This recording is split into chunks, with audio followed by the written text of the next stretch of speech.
Sahabat paham Islam, coba kita renungkan sebentar. Pernah nggak sih merasa lagi semangat belajar agama, tapi kok kayaknya nggak nyampe-nyampe gitu ke hati? Kayak kirim paket, statusnya cuma dicek resinya sedang dikemas, sedang dikemas, sedang dikemas. 3 hari kemudian alamat tidak ditemukan. Lah, siapa yang salah? Kita, ilmunya, atau kurirnya yang tiba-tiba jadi hilang tanpa jejak? Kadang perjalanan kita sebagai pencari ilmu memang begitu. Hidayah belum turun, taufik juga belum mendarat, mujahadah cuma loading, dan inayah entah nyangkut di gudang mana. Bisa jadi pintu-pintu langitnya memang masih tertutup, bukan karena Allah nggak sayang, tapi karena ada tembok batin yang belum kita bongkar. Ada hijab dalam diri yang bikin ilmu itu mental sebelum masuk. Maka seperti paket yang salah alamat. Bisa jadi ilmunya sudah benar, tapi penerimanya belum siap. Makanya yang kita butuhkan bukan cuma buku, bukan cuma belajar, tapi pendekatan ilahiyah. Cara khusus untuk membuka pintu-pintu langit itu satu persatu. Dan pintu apa sajakah itu? Bagaimana caranya kita memastikan paket hidayah ini benar-benar sampai? Saksikan video ini sampai tuntas. Karena kita akan membedah 4 kunci langit itu. Hidayah, taufik, mujahadah, dan inayah. 4 pintu yang kalau terbuka, hidupmu nggak cuma berubah, tapi naik level. Modal ibadah.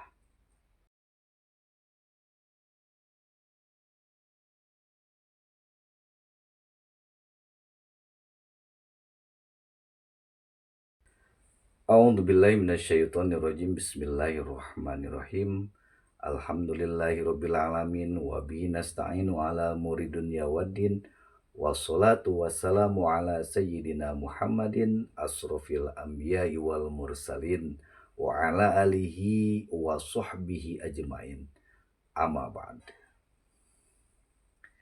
Sahabat paham Islam, apa kabar semuanya? Mudah-mudahan kita senantiasa diberikan hidayah, diberikan inayahnya, dan diberikan ketenangan batin, serta karunia Allah baik secara kualitas maupun kuantitas.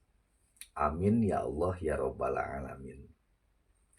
Sahabatku, karunia Allah yang paling halus, paling lembut, dan paling menentukan perjalanan ilmu kita adalah 4 hal yang diwariskan oleh ulama: hidayah, taufik, mujahadah, dan inayah. Dan hari ini kita buka satu persatu.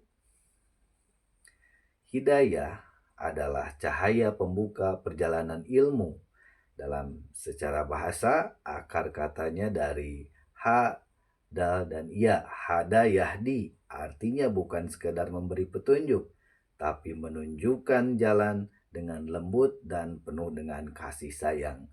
Allah berfirman di dalam Quran surat Al-An'am ayat 125, "Faman yuridillahu ayyahdiyahu yasruh sodroh." Barang siapa yang Allah kehendaki memberikan hidayah, maka Allah akan lapangkan dadanya. Lapangnya dada saat membuka kitab, itulah tiket pertama perjalanan ilmu. Yang kedua adalah taufik, kekuatan untuk melangkah dan mengamalkan. Ini asal katanya dari wau, fa dan kof. Makna asalnya artinya kecocokan, yakni ketika hati, pikiran, dan tindakan itu klik sejalan. Di dalam Quran surat Hud ayat 88, "Wa ma taufiki illa billah." Tidak ada taufikku kecuali daripada Allah. Paham itu hebat, tapi bisa mengamalkan itulah taufik. Energi ruhani yang sangat mahal sekali.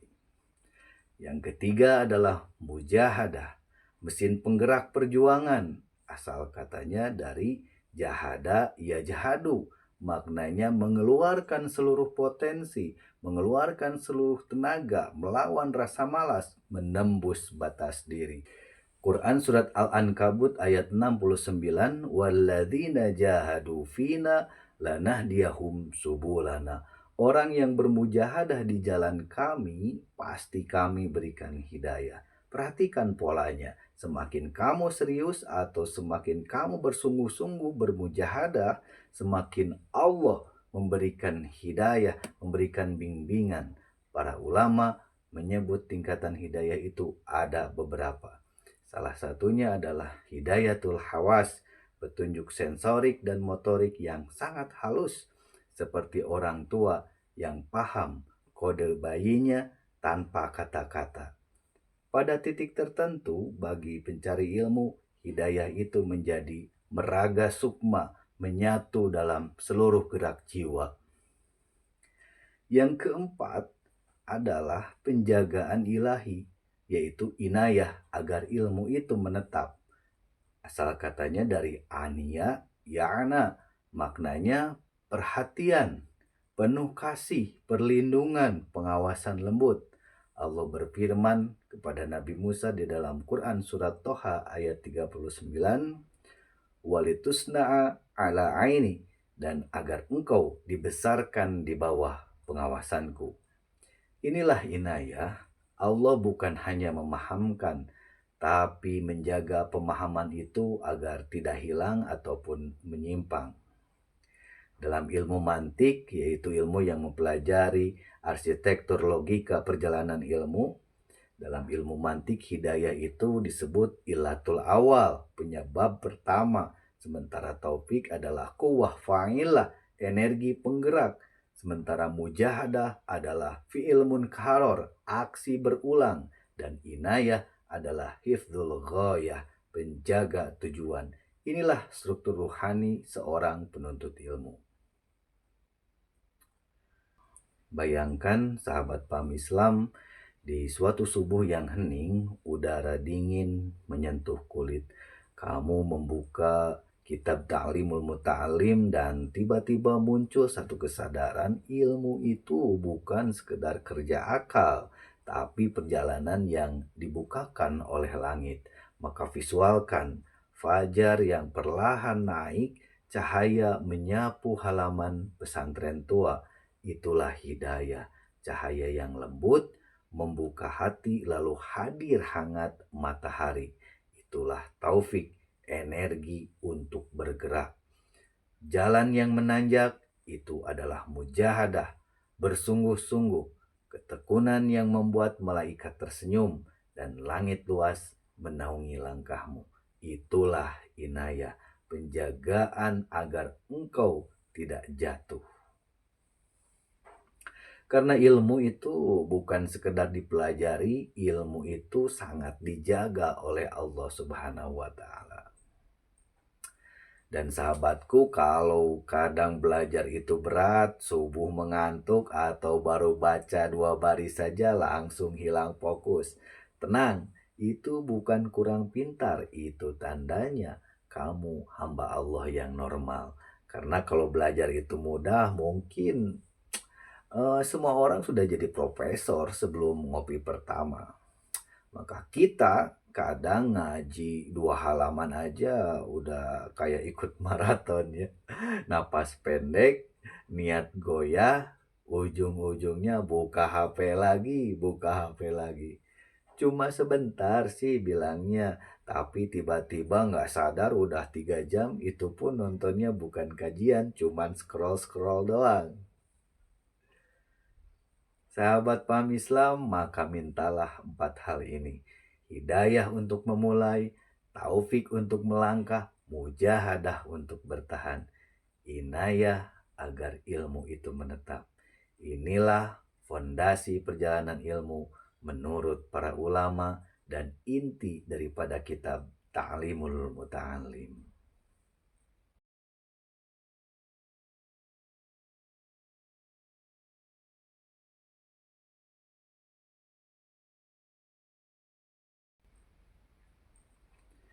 Sahabat paham Islam, di segmen sebelumnya kita membahas 4 cahaya langit yang turun kepada penuntut ilmu, hidayah, taufik, mujahadah, dan inayah.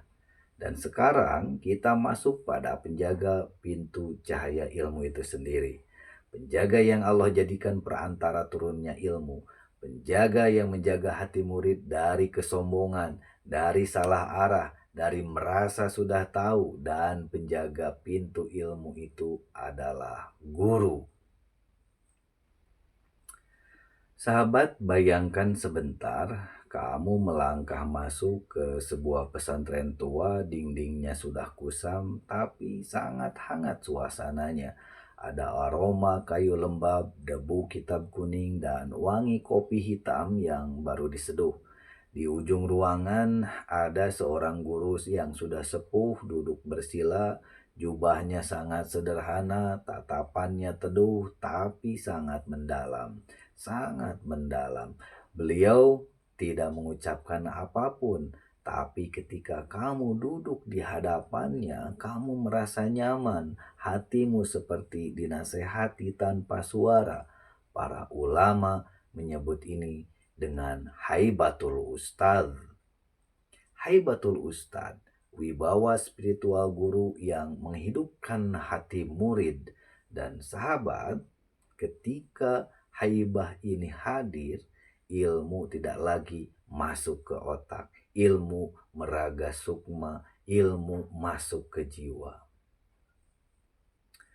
Bagian kedua, adab menurut Imam Az-Zarnuji sebagai fondasi keberkahan. Imam Az-Zarnuji dalam Ta'limul Muta'alim berkata, keberhasilan belajar lebih ditentukan oleh adab daripada kecerdasan. Kenapa begitu? Karena adab adalah sebuah wadah, kecerdasan hanyalah isi. Kalau wadahnya retak, maka isinya tidak akan pernah bertahan. Hadis Nabi SAW, laisa minna malam yuwakir kabirona. Tidak termasuk golongan kami orang yang tidak memuliakan yang lebih tua. Hadis riwayat Ahmad. Guru adalah orang yang menempuh perjalanan panjang, jalan yang baru kita mulai. Di dalam Quran surat Fatir ayat 28, innama yakhsyallah min ibadihil ulama. Yang paling takut kepada Allah adalah para ulama. Kemudian para ulama tafsir menjelaskan ilmu yang benar itu menumbuhkan rasa takut, tunduk, lembutnya hati. Maka memuliakan guru berarti memuliakan hati yang telah ditempa tunduk kepada Allah.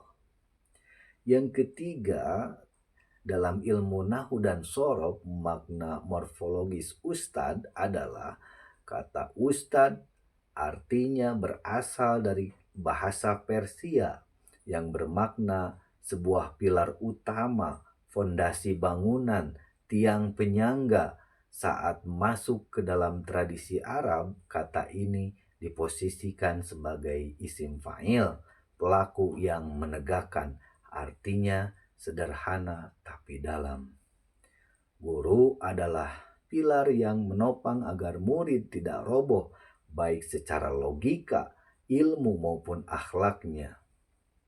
Yang keempat, adab praktis menurut Az-Zarnuji tidak mendahului guru dalam berpendapat. Dalam Quran surat Al-Hujurat ayat pertama, la tuqaddimu baina yadayillah wa rasulih.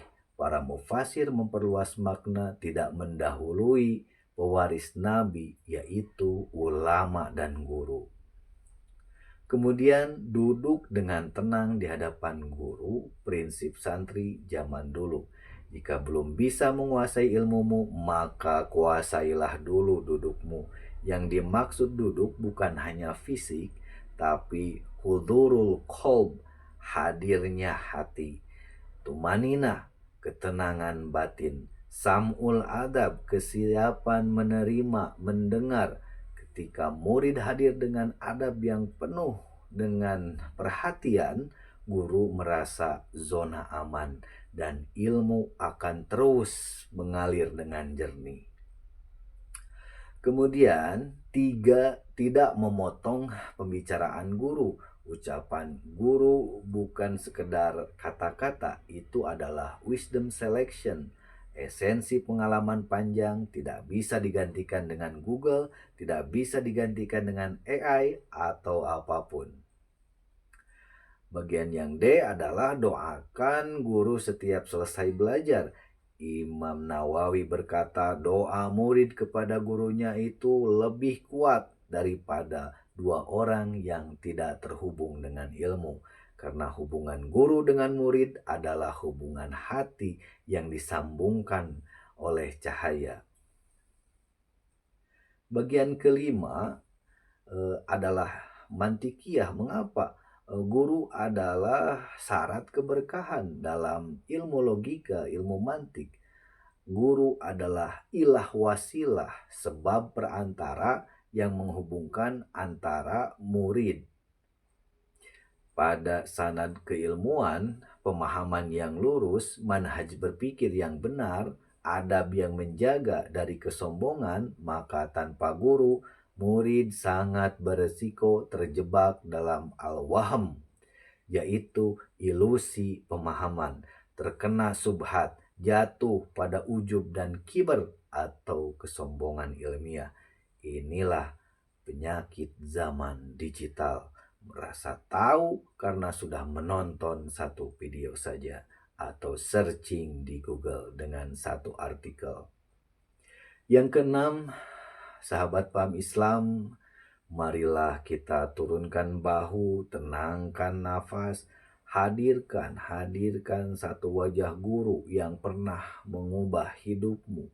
Mungkin nasihatnya yang sederhana, mungkin hanya senyuman, mungkin hanya satu kalimat pendek, tapi setelah itu cara kita melihat dunia itu sangat berubah.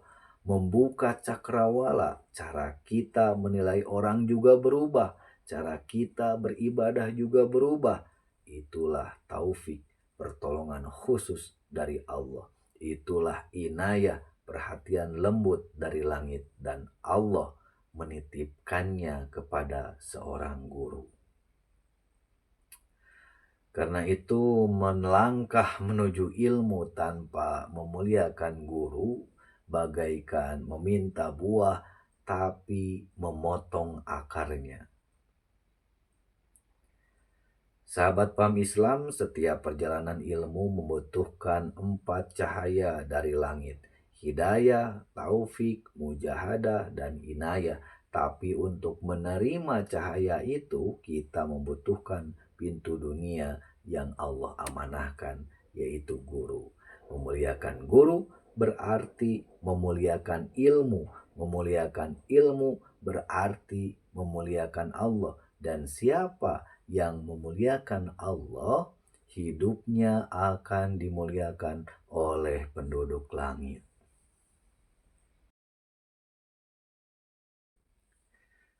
Sahabat paham Islam, ibaratnya kalau ilmu itu punya pintu otomatis kayak di mall, mungkin pintunya sering macet tiap kali kita datang. Kenapa?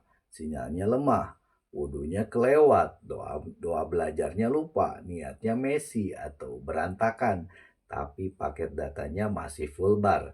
Kadang kita datang mau belajar bukan pakai hati, tapi pakai HP yang full charge. Makanya pintunya nggak kebuka-buka. Ada 4 pintu agung ilmu. Berikut 4 pintu besar yang para ulama ajarkan. 4 gerbang langit yang membuat ilmu bukan cuma masuk ke kepala tapi menetap di hati. Yang pertama adalah pintu adab. Adab adalah fondasi ruhani sebelum seseorang mengarungi lautan ilmu. Imam Malik pernah berkata kepada Imam Syafi'i muda, "Ta'alamal adab qabla an ta'alamal ilm." Belajarlah adab sebelum belajar ilmu. Adab itu softwarenya. Kalau softwarenya crash, maka data ilmunya nggak bisa kebaca. Adab menata ego, meluruskan niat, dan membuat hati pantas menerima cahaya. Karena cahaya Allah tidak akan turun ke hati yang sombong. Yang kedua adalah pintu tafsiyah, penyucian niat dan hati ibarat gelas yang penuh lumpur, dituangi air zam-zam pun akan tetap keruh. Bukan airnya yang salah, tapi wadahnya yang bermasalah. Allah berfirman, Qad aflaha man zakkaha, beruntunglah orang yang menyucikan jiwanya. Quran Surat Asy-Syams ayat 9. Tafsiyah membuat ilmu masuk ke dalam damai, tidak menimbulkan arogansi dan tidak melahirkan debat kusir. Yang ketiga adalah pintu mujahadah, kesungguhan yang dibungkus doa dan disiplin batin. Allah berjanji, A'udzubillahi minasyaitonirrajim, Bismillahirrahmanirrahim, Walladzina jahadu fina lanahdiyahum subulana. Siapa yang bersungguh-sungguh di jalan kami, pasti kami akan tunjukkan jalan-jalan kami. Mujahadah bukan sekedar begadang, mujahadah itu bergerak meski berat, tapi tetap istiqomah, berusaha lagi, berusaha lagi. Kadang kita bilang, saya sudah mujahadah kok, saya udah bersungguh-sungguh, padahal cuma buka buku, daftar isinya doang, terus tidur. Itu mah bukan mujahadah tuh, itu mah mujahadah melawan ngantuk dan kamu kalah. Yang keempat, pintu inayah. Pintu inayah itu adalah pertolongan yang lembut dari Allah, paket VIP yang datang tiba-tiba tanpa diminta. Inayah adalah perhatian halus Allah yang mempermudah perjalanan penuntut ilmu, bahkan sebelum ia memulai, maka dia tiba-tiba paham, tiba-tiba hafal, tiba-tiba tenang. Itu bukan kamu, tapi itu adalah dari Allah. Para ulama berkata, bukan engkau yang hebat, tapi Allah sedang membukakan jalan. Sahabat paham Islam, bayangkan 4 pintu ini terbuka secara perlahan satu demi satu sesuai kesiapan hatimu. Ketika adab diperbaiki, Allah bukakan pintu tafsiyah. Ketika hati disucikan, Allah mudahkan mujahadah. Ketika engkau bersungguh-sungguh, Allah turunkan inayah. Perjalanan ilmu itu seperti langkah kecil, pelan, tapi penuh cahaya. Nah, sahabat, kita refreshing dulu sebentar, jangan terlalu serius. Jangan takut nggak dapet inayah Allah. Promo paket data tengah malam aja sering muncul tiba-tiba kan. Masa inayah Allah kalah sama operator seluler? Selama kita terus berjalan, pintu itu akan selalu terbuka.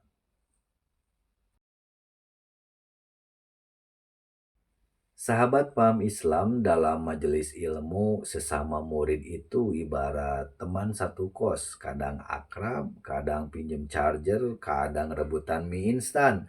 Tapi begitu guru masuk, waduh, mendadak semuanya berubah jadi malaikat dadakan. Suara hilang, kepala nunduk, tingkah laku langsung soleh mode on. Nah, ini di segmen ini kita bahas bagaimana sesama murid itu seharusnya saling menguatkan, bukan saling mengalahkan. Bagaimana caranya? Yang pertama, kenapa adab antar murid itu wajib?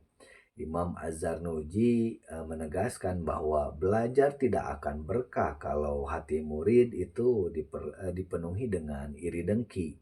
Kemudian kompetisi destruktif, meremehkan teman, merasa paling tahu, sombong. Nah, beliau ini menggunakan istilah islahus suhbah atau memperbaiki pergaulan di lingkungan belajar. Kenapa ini penting? Karena suasana hati menentukan masuknya ilmu. Bayangkan masuk kelas tapi auranya penuh iri dengki, penuh dengan sikut-sikutan, ilmu pasti nggak akan nempel, akan mental duluan.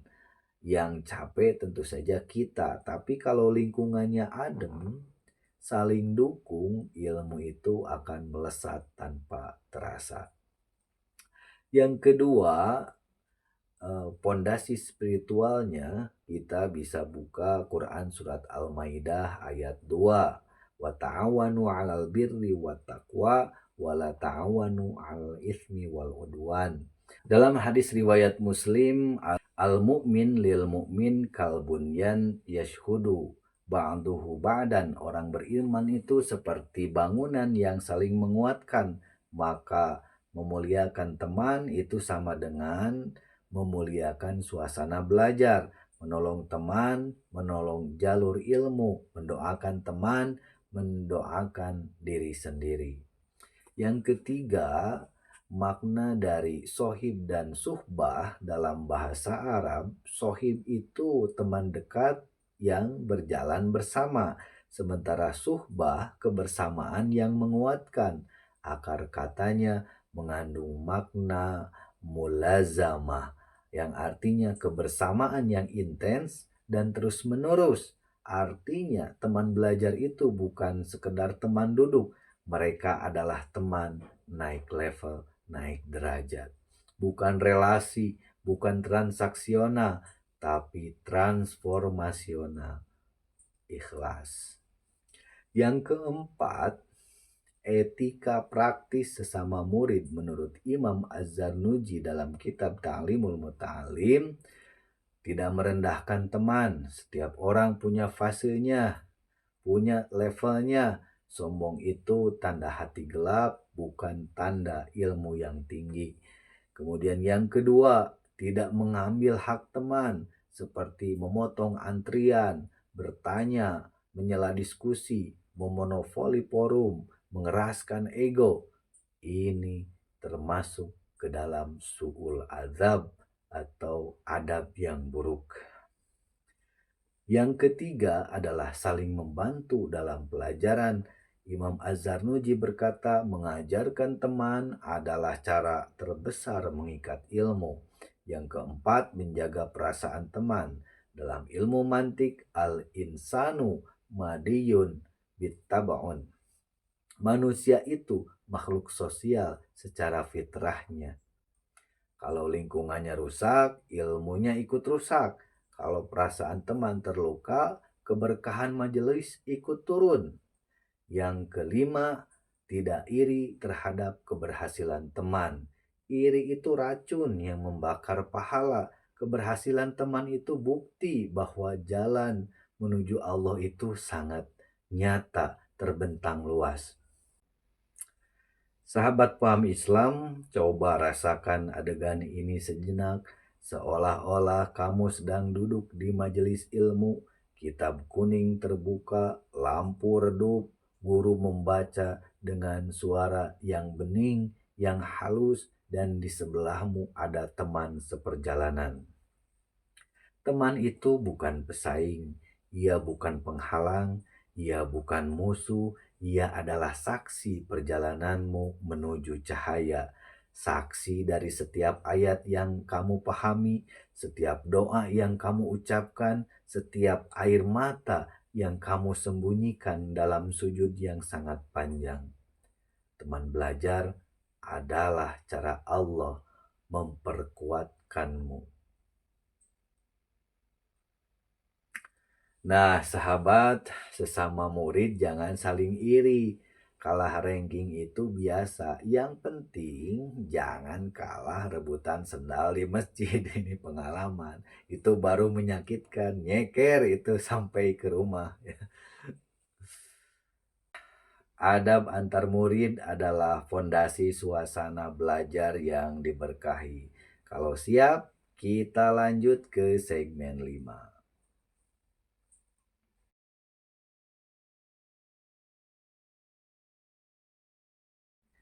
Sahabat paham Islam, pernah nggak sih satu hari kamu udah niat banget mau belajar, udah wudhu, udah siapin buku, tiba-tiba ada teman datang sambil bilang, bro, belajarnya nanti aja, ngopi dulu yuk. Mabar sekalian, login lah sekali-kali, dan seketika niat belajarmu itu bubar jalan. Nah, dari sini kita belajar satu hal, ada teman yang membawa kita naik, Ada teman yang membawa kita ngopi terus lupa untuk naik derajat.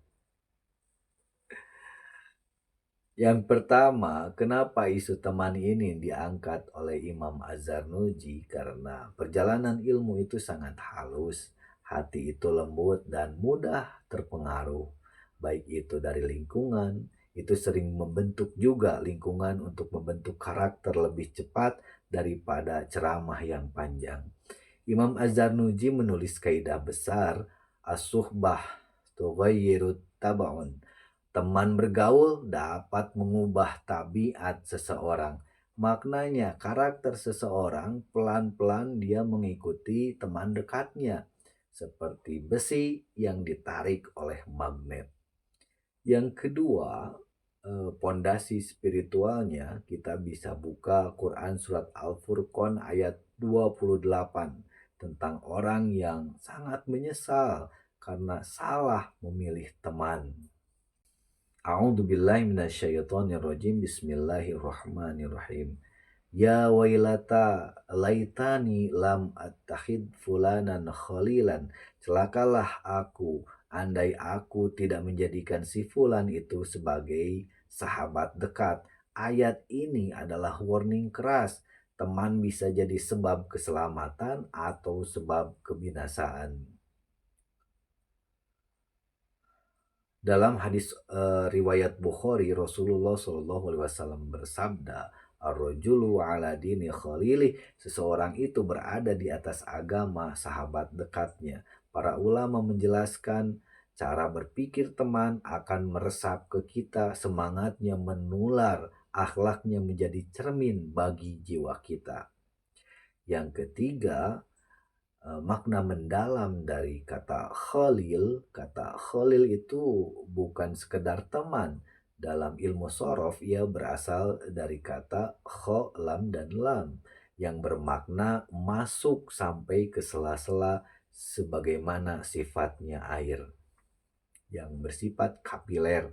Artinya teman dekat itu menyusup sampai ke sela-sela hati, dia mempengaruhi keinginan, dia mempengaruhi keputusan, dia juga mempengaruhi cara berpikir, maka dia juga mempengaruhi pilihan moral, bahkan cara kita melihat Allah. Makanya Nabi Ibrahim disebut dengan Khalilullah, sahabat inti Allah. Kenapa begitu? Karena perjalanan hidupnya itu sangat mengutamakan keimanan dan masuk sampai ke sela-sela hatinya.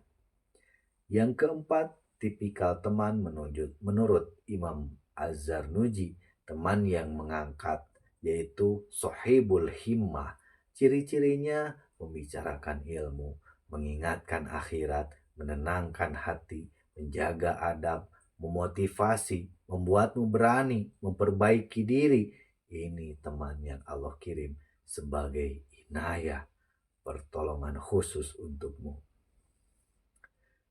Apalagi teman yang netral, yaitu sohibul adah, teman kebiasaan bukan teman perjalanan. Jadi biasa-biasa saja teman yang tipikal ini.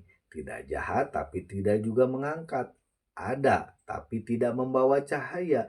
Bersahabat boleh tapi jangan dijadikan sebagai cermin atau kompas kehidupan. Tipikal yang ketiga, teman yang menjatuhkan, yaitu sohibus su. Ciri-cirinya adalah mengajak lalai, membunuh waktu, menertawakan kebaikan, memadamkan semangat belajar, membuat hati keras. Kata Az-Zarnuji, teman buruk itu merusak ilmumu seperti racun pada madu. Yang kelima, kenapa teman itu harus sefrekuensi, dan Imam Az-Zarnuji ini mewajibkan dalam logika mantikia hubungan teman itu termasuk as-sababul muqarib, sebab terdekat yang dominan mempengaruhi hasil. Belajar bisa kuat, tapi teman yang salah maka hasilnya akan patah. Niat kita bisa kokoh, tapi circle yang salah semangat kita akan runtuh. Teman itu variabel, penguat, atau penghancur dalam formula perjalanan ilmu. Sahabat paham Islam, coba bayangkan perlahan kamu sedang berjalan di sebuah jalan yang sempit menuju bukit cahaya. Angin tenang, di kiri kanan kamu ada jurang yang sangat gelap. Di depanmu ada tujuan, di belakangmu ada masa lalu. Tiba-tiba ada seseorang berjalan di sampingmu. Dia bukan hanya menemani, dia menerangi langkahmu. Dia juga menguatkan kakimu, menjaga hatimu, dan pelan-pelan kamu sadar, ah, mungkin inilah teman yang Allah kirim untuk menuntunku menuju cahaya. Oke, kita jangan terlalu serius. Sahabat, teman itu menentukan masa depan, makanya hati-hati. Apalagi kalau tiap nongkrong ngajaknya, bro, ikut arisan bodong yuk, return 300% 2 hari. Atau bro, investasi 1 juta, besok jadi 10 juta. Aduh, ini bukan teman namanya. Itu adalah alarm tanda bahaya. Sahabat paham Islam, perjalanan ilmu itu tidak pernah sendirian. Teman adalah cermin, teman adalah jalan, teman adalah bayangan masa depan kita. Kalau circlemu baik, masa depanmu ikut terang. Kalau circlemu gelap, langkahmu ikut redup. Maka pilihlah teman yang membuatmu naik, bukan yang mengajakmu login mabar tiap sore.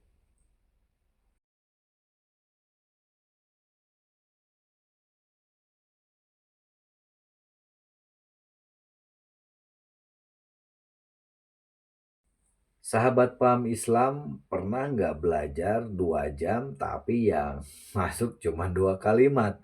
Dan yang paling kamu kangenin bukan ilmunya, tapi kopi gelas ketiga. Kalau itu terjadi, bukan otakmu yang lemah, tapi metode belajarnya yang perlu disetel ulang.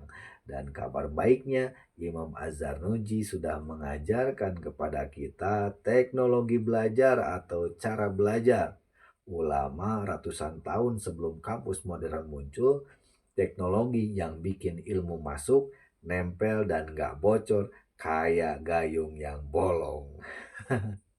Yang pertama, ada 3 pilar ilmu utama, yaitu adalah paham, hifdun, dan murojaah. Imam Az-Zanuji menyebut 3 fondasi, yaitu faham, memahami, hifdun, menghafal, murojaah, mengulang. 3 ini menjadi kaki meja, hilang 1, goyang semua, hilang 2, ambruk total. Dan ingat, jangan menghafal kalau belum paham. Itu namanya bunuh diri akademis. Pesantren sudah pakai metode deep learning, bahkan sebelum psikologi modern mencetuskan istilah itu. Apa sajakah itu deep learning? Yang pertama taksim, membagi materi. Yang kedua tartib, mengurutkan logika. Yang ketiga adalah tahqiq, memastikan makna. Yang kedua, metode belajar pesantren, teknologi spiritual ulama, ini sangat bagus untuk diterapkan cara belajar kita. Yang pertama adalah sorogan. Sorogan artinya murid membaca, guru koreksi on the spot atau di tempat. Itu akan menghasilkan feedback yang cepat dan self awareness atau kepekaan diri pribadi. Yang kedua adalah bandungan, guru membaca, murid ikut. Hasilnya akan menghasilkan transfer ritme, adab, dan tata bahasa.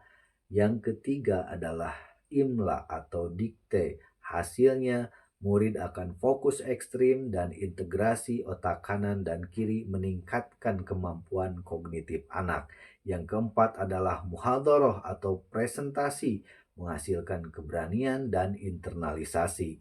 Yang kelima adalah bahsul kutub, mengurai kitab dengan nahu, sorof, mantik, dan tafsir. Dan yang paling epik adalah metode tradisi pesantren ini 100% sinkron dengan teori modern. Apa itu? Deep learning. Memahami struktur, relasi konsep, logika, taksim, tartib, takdid, tahqiq sama dengan deep learning versi ulama. Yang kedua adalah quantum learning, suasana positif, ritme suara, interaksi, pengulangan, bandungan, imla, murojaah sama dengan quantum learning versi pesantren. Makanya kalau pesantren bikin startup, nama yang paling cocok mungkin disebut Santri Tech from Kitab to the Cloud. Yang ketiga adalah faham. Faham ini ilmu harus masuk dengan logika. Allah berfirman dalam Quran surat Muhammad ayat 24, afala yatadabbaruna al-Quran, apakah mereka tidak mentadaburi Al-Quran?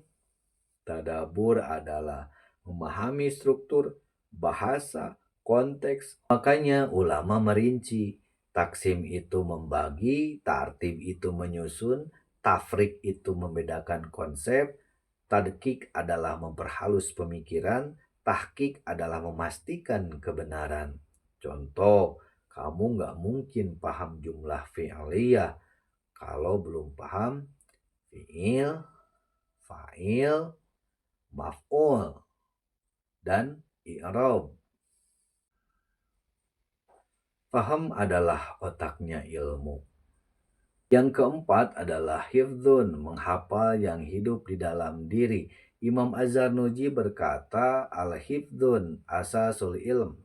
Menghafal adalah pondasi ilmu. Rasulullah SAW bersabda, nadarallahu imra'an sami'a maqalati fawa'aha. Allah mencerahkan wajah orang yang mendengar ucapanku lalu menjaganya.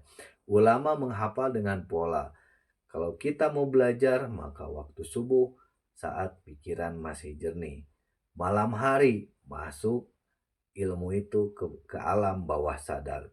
Kalau kita berbicara pelan-pelan di hadapan orang lain, maka orang lain akan fokus.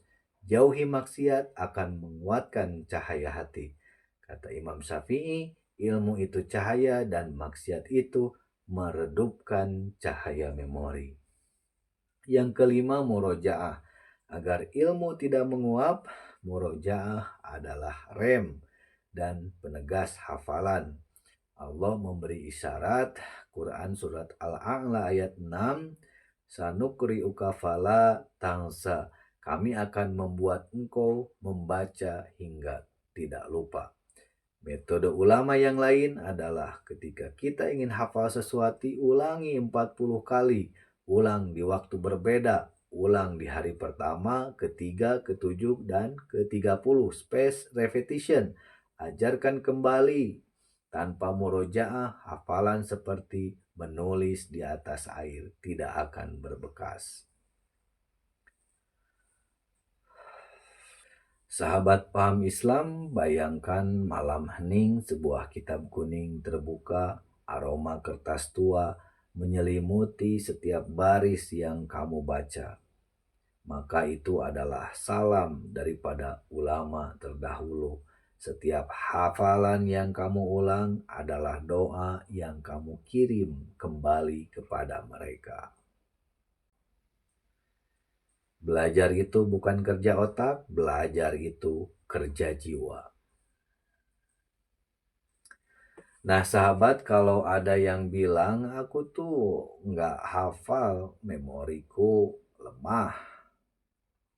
Coba cek HP-nya, password wifi aja itu 15 digit, hafal semuanya. Berarti bukan nggak bisa kan, cuma belum jodoh aja sama ilmunya. Ketika faham menerangi, maka hifdun itu menanam, murojaah itu menguatkan, maka turunlah 4 cahaya langit. Yang pertama adalah hidayah, yang kedua adalah taufik, yang ketiga adalah mujahadah, yang keempat adalah inayah. Inilah teknologi belajar paling futuristik, bukan buatan manusia, tapi warisan dari langit.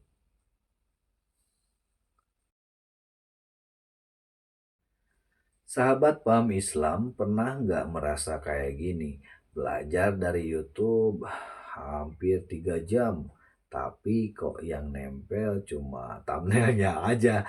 Atau ikut kelas online mahal, tapi ujung-ujungnya yang kita kuasai cuma cara menutup tab atau meng-close Chrome biar laptop itu nggak nge-lag.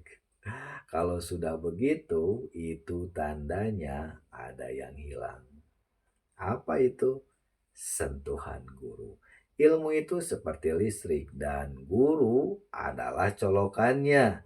Kalau kita nggak nyolok, nggak konek ke sumber yang benar, layar itu tetap hidup, tapi nggak akan ada gambarnya.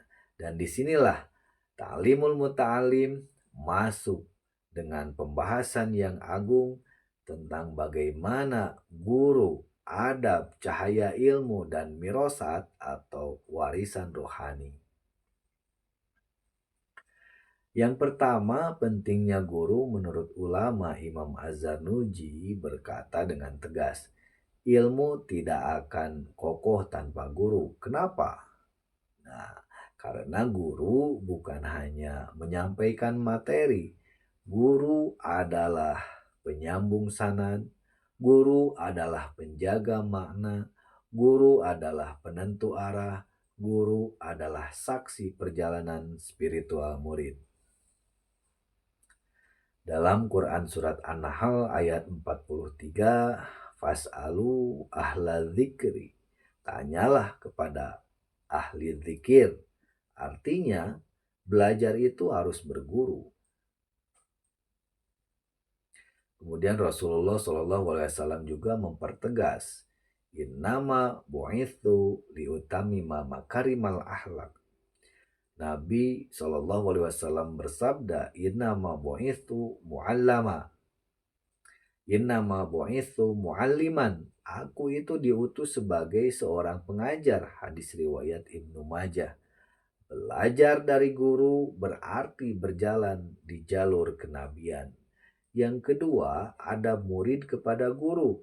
Imam Az-Zarnuji membuka bab ini dengan kalimat yang melegenda. Keberhasilan guru bergantung pada adab.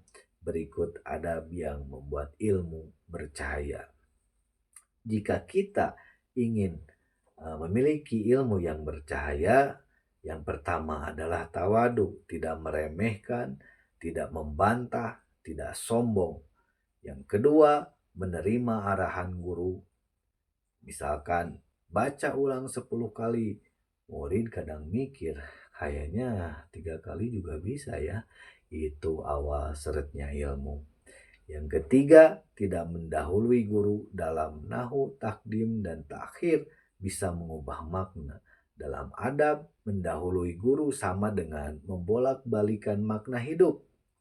Yang keempat, menghormati guru, menghormati keluarga guru, karena mirasatul ilm mengalir melalui rumah tangga mereka.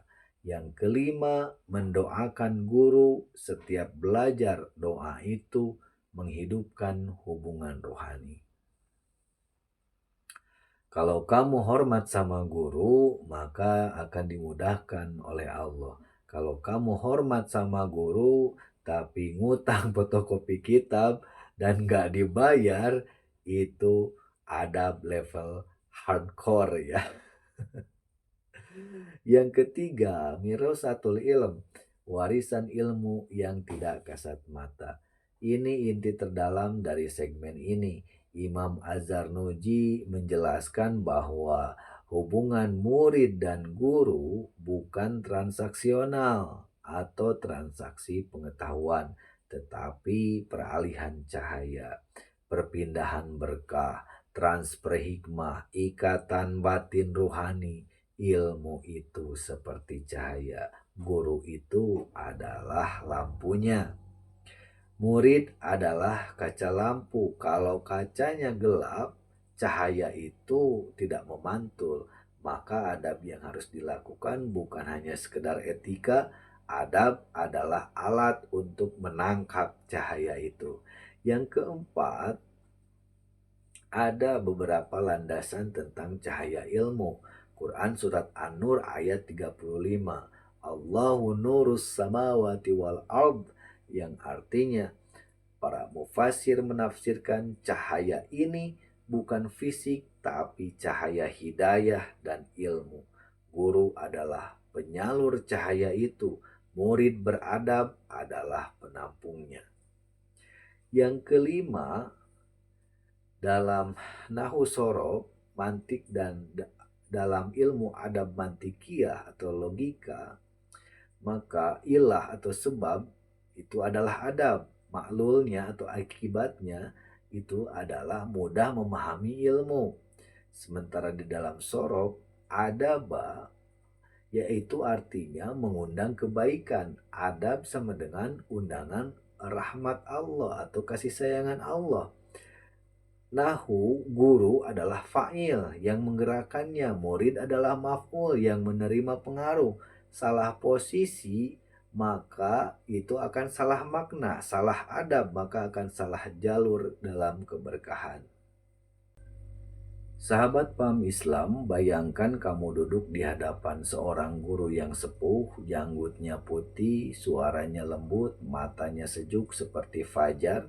Beliau membuka kitab huruf-huruf kecil seolah hidup, dan setiap kata yang keluar dari lisannya itu mengalir seperti air jernih ke dalam hatimu. Lalu kamu sadar ilmu yang sampai kepadamu hari ini adalah warisan dari ribuan guru.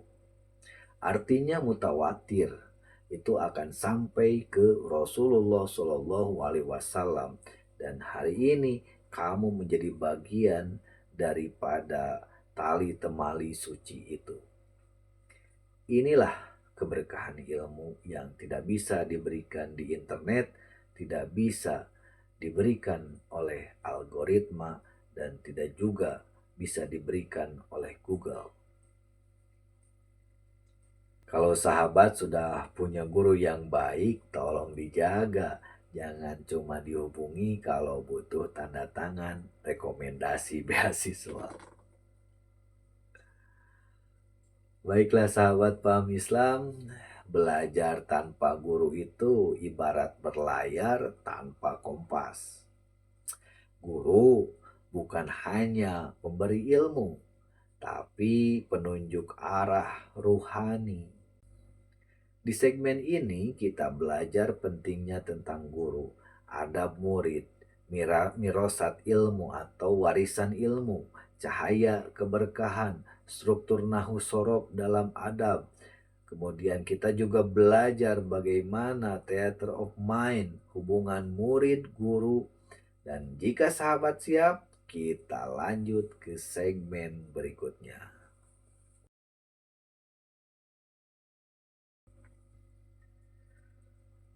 Sahabatku yang disayangi Allah dan saya banggakan, kadang saya suka mikir begini, kenapa ya kalau mau beli skincare kita rajin banget baca komposisi lengkap, cek kandungan, cek BPOM, bahkan nonton reviewnya selama 17 menit. Tapi giliran terima ilmu agama langsung percaya tanpa cek sanadnya. Mungkin karena skincare itu tidak ada ustadz yang jelasin. Kebayang kalau misalkan nggak ada kajian seperti ini. Ini skincare, ini ada dalil sohihnya, sanadnya bersambung, dan ini kandungan niacinamide-nya barokah 10%, kebaikan kolektifnya 20%. Nah, itu baru skincare yang bisa viral. Sahabatku, coba seumpama dalam benakmu kau melihat dua gerbang besar. Gerbang pertama adalah cahaya lembut, menenangkan seperti udara subuh yang belum tersentuh suara motor tetangga. Kemudian gerbang kedua, cahayanya itu sangat terang, tapi panas, silau, menusuk. Yang satu adalah ilmu yang menyelamatkan. Kemudian gerbang yang kedua itu tadi adalah ilmu yang menenggelamkan. Nabi Shallallahu Alaihi Wasallam bersabda, "Innamal ilmu bitta'allum." Sesungguhnya ilmu itu diperoleh dengan belajar. Hadis riwayat Tabrani. Tapi bukan sembarang belajar. Ilmu yang menyelamatkan itu lahir dari niat yang benar, guru yang benar, proses belajar yang benar, dan akhlak yang benar. Yang kedua, ilmu yang menyelamatkan itu adalah ilmu yang menyelamatkan kita kepada Allah, bukan hanya menambah wawasan, melunakkan hati, bukan menjalankan ego, memperbaiki akhlak, bukan memperkuat arogansi. Selaras dengan sanad, bukan karangan pribadi. Allah berfirman, "Yarfa'illahu alladhina amanu minkum walladhina utul ilma darajat." Artinya bahwa orang yang beriman dan berilmu itu akan dinaikkan derajatnya di hadapan Allah. Maka dari Quran surat Al-Mujadilah tadi, analisis nahu sorobnya sangat singkat. Yarfa'u fi'il mudhari artinya proses terangkat itu terus berlangsung bukan sekali. Darajat itu jama menunjukkan banyaknya tingkatan. Kalau naiknya banyak berarti ilmunya juga tidak boleh sempit. Hatinya harus luas. Kadang lucu juga ya sahabat. Ada orang baru ikut kajian 2 kali tapi sombongnya minta ampun, sudah kayak guru besar aja. Padahal gurunya aja bingung, ini anak belajar dari siapa, kok galak banget. Ibarat HP baru dapat sinyal Edge tapi merasa sudah 5G. Loadingnya lama tapi sombongnya cepat. Yang ketiga, ilmu yang menenggelamkan. Ilmunya bukan yang salah, tapi cara mendapatkannya yang salah. Contoh, belajar tanpa adab, belajar tanpa guru, belajar cuma debat, belajar cuma buat debat, belajar supaya dianggap pintar, belajar dari sumber tidak jelas, yang mengandalkan katanya, katanya, dan katanya. Nabi Shallallahu Alaihi Wasallam memberikan peringatan keras. Siapa yang mencari ilmu untuk menyombongkan pada ulama atau berdebat dengan orang bodoh atau menarik perhatian manusia, maka ia di neraka. Hadis riwayat Tirmidzi. Naudzubillah summa naudzubillah. Penjelasan hadis tadi, liyujaria adu gengsi, Yumaria debat kusir, Yasrifa cari spotlight atau caper cari perhatian. Ini ilmu tapi efeknya gelap. Kemudian ada kunci-kuncinya yang bisa menyelamatkan ilmu. Untuk tidak tenggelam, maka harus menyalakan 4 cahaya. Yang pertama, hidayah adalah petanya, arah jalan dari Allah. Taufik adalah kendaraannya, kemampuan menjalankan petanya. Kemudian inayah, penjagaan dan perhatian dari Allah Subhanahu wa taala. Kemudian mujahadah, kesungguhan adalah bahan bakar untuk belajar. Jika 4 ini menyatu, maka terbentuklah api kebangkitan ilmu dalam diri seorang murid. Sahabatku, kadang ada yang bilang saya belajar otodidak sampai pintar. Saya jawab santai aja. Bagus, tapi dokter juga kalau otodidak maka pasiennya akan kabur semua. Jadi tetaplah berguru, tetaplah bersanad, tetaplah rendah hati. Sahabat paham Islam, mari kita rasakan ketenangan-ketenangan di dalam dada kita. Sahabatku yang disayangi Allah dan saya banggakan, ilmu yang benar itu akan mengangkatmu, ilmu yang salah akan menenggelamkanmu. Mari kita memilih cahaya yang menyelamatkan, yang menenangkan, yang mendekatkan kita kepada Allah. Kita melangkah bersama di jalan ilmu, di jalan cahaya, di jalan yang Allah ridhoi.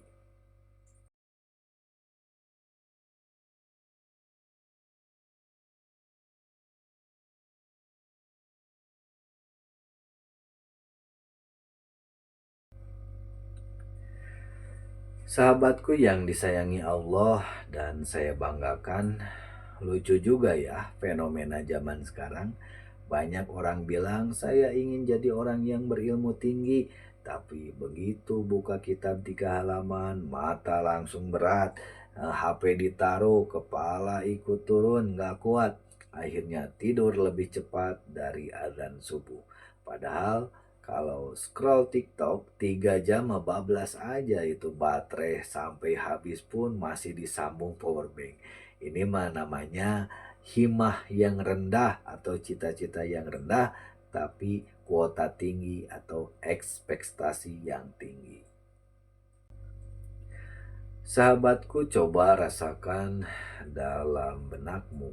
Seumpama di hadapanmu berdiri sebuah tangga raksasa menjulang tinggi, bahkan puncaknya hilang menembus cahaya langit.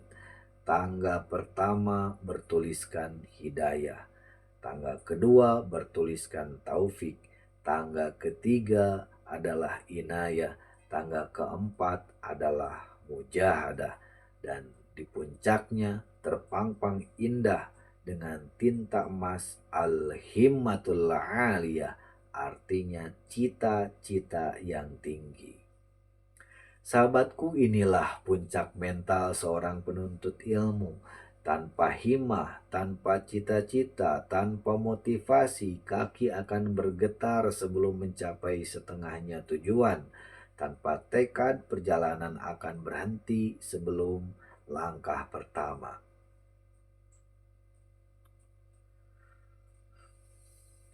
Makna daripada himmatul aliyah berasal dari kata ha mim mim, ha mim mim dan mim.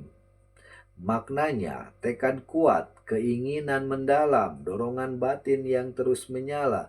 Sementara aliyah, ain, lam, dan wawu maknanya tinggi, luhur, menjulang. Maka himmah aliyah berarti tekad yang menjulang tinggi yang tidak berhenti sampai pada tujuan tertentu. Ibn Qayyim berkata, himmah adalah ruh dari setiap perjalanan menuju Allah. Tanpanya kaki tidak akan bisa melangkah. Di dalam Al-Quran, Quran Surat Al-Isra ayat 19, A'udzubillahi minasyaitonirrajim, Bismillahirrahmanirrahim. Waman aradal akhirah wa sa'alaha sa'yaha. Barang siapa yang menginginkan akhirat lalu bersungguh-sungguh dengan kesungguhan yang semestinya. Dalam analisis Nahu Sorob, aroda itu adalah fiil madi, maknanya keinginan yang muncul dari kesadaran. Sa'a, fiil yang mengandung makna bergerak cepat, bukan rebahan, bukan santai, tapi bergerak sungguh-sungguh. Sa'yaha, usaha yang spesifik dan tepat.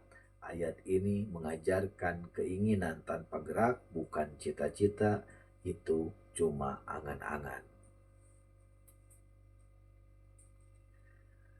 Ada standarisasi dari Rasulullah SAW.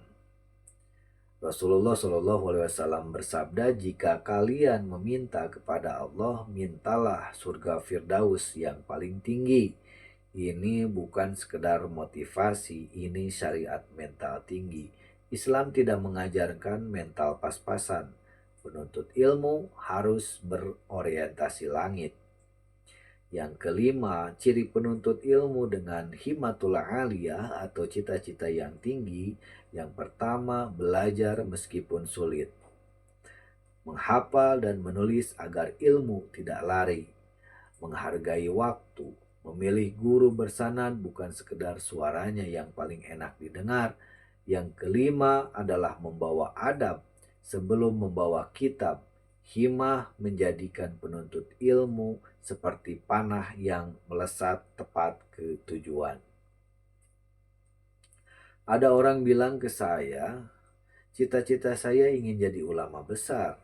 Saya tanya, sudah mulai belajar apa hari ini? Dia menjawab, belum tuh, tapi saya sudah follow banyak akun kajian, banyak akun-akun Islami. Masya Allah, follow itu memang pahala sih. Tapi ijazah ulama mah nggak turun lewat tombol follow atau sahabat. Jika himah itu hilang atau cita-cita itu hilang, bahaya.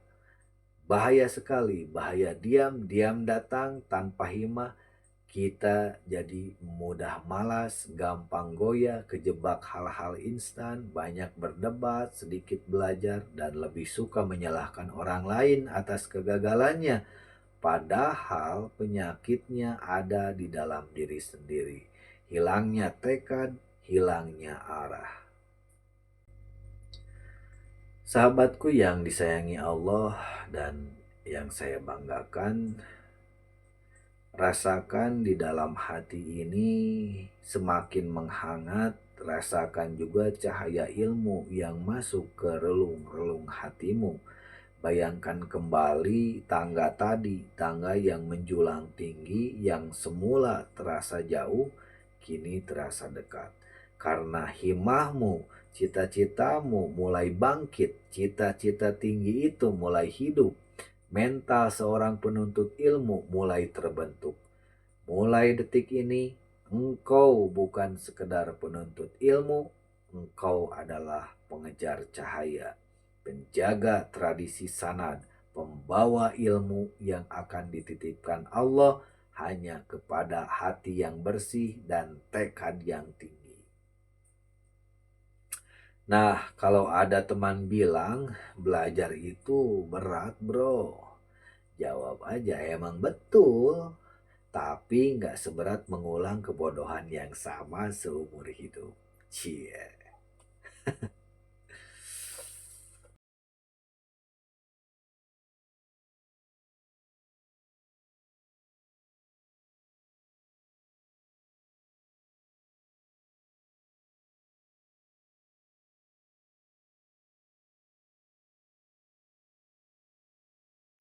Sahabat paham Islam, pernah nggak kamu ngerasain ngaji 3 hari pertama semangatnya kayak mau tamat ta'limul muta'alim.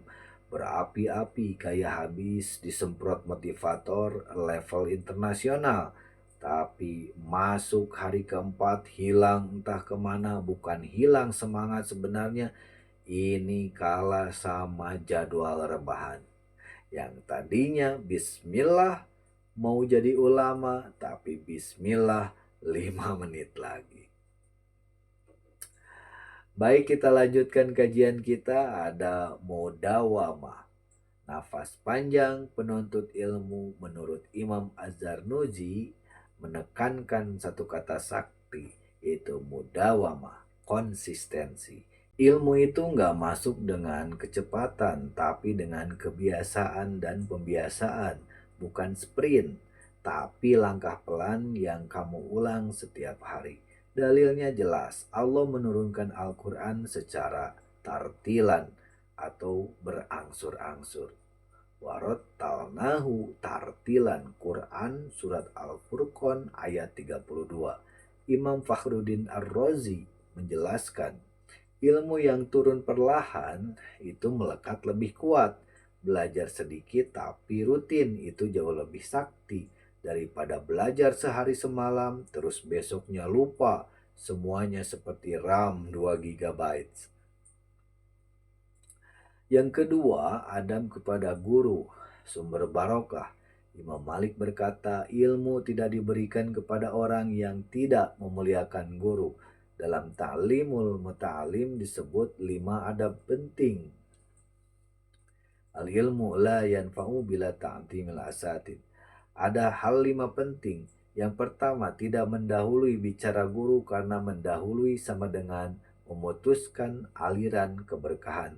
Yang kedua, tidak membantah dengan nada tinggi. Dalam nahu disebut khafdus sawt atau merendahkan suara. Yang ketiga, menerima koreksi dengan lapang dada karena koreksi itu tanda cinta. Yang keempat, menjaga pandangan dan cara duduk. Posisi dudukmu menggambarkan posisi hatimu. Kemudian yang kelima adalah tidak pindah guru tanpa izin karena sanad itu bukan cuma keilmuan tapi warisan adab. Ada santri bilang, Ustadz kalau beliau ngajar saya ngantuk. Nah, bisa jadi bukan gurunya yang bikin ngantuk itu, tapi dosa kamu semalam. Yang ketiga, adab terhadap kitab. Yaitu kitab itu kita sebut saja sebagai guru yang diam. Imam Az-Zarnuji menulis, kitab memiliki kehormatan seperti guru karena di dalamnya tersimpan ilmu dan cahaya. Adabnya tidak meletakkannya di lantai, membukanya dengan niat, membaca dengan tertib, tidak lompat-lompat, kemudian mencatat dengan sangat baik dan khusyuk.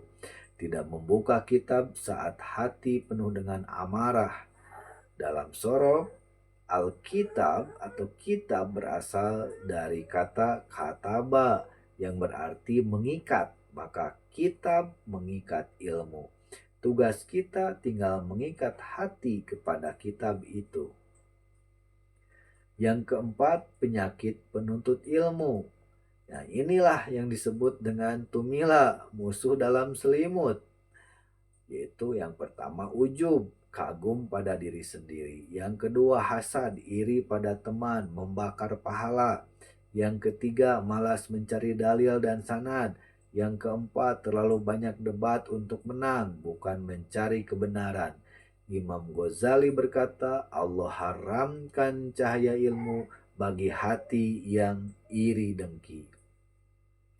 Ada orang bilang, saya mau belajar logika atau mantik. Pas dijelasin kias dia bilang, Ustadz logikanya nggak masuk logika saya. Ya gimana mau masuk, logika kamu isinya cuma seblak sama bakso.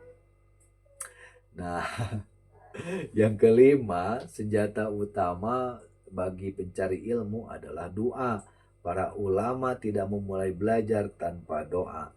Doa Imam Syafi'i, Allahumma ftah lana abwaba rahmatik.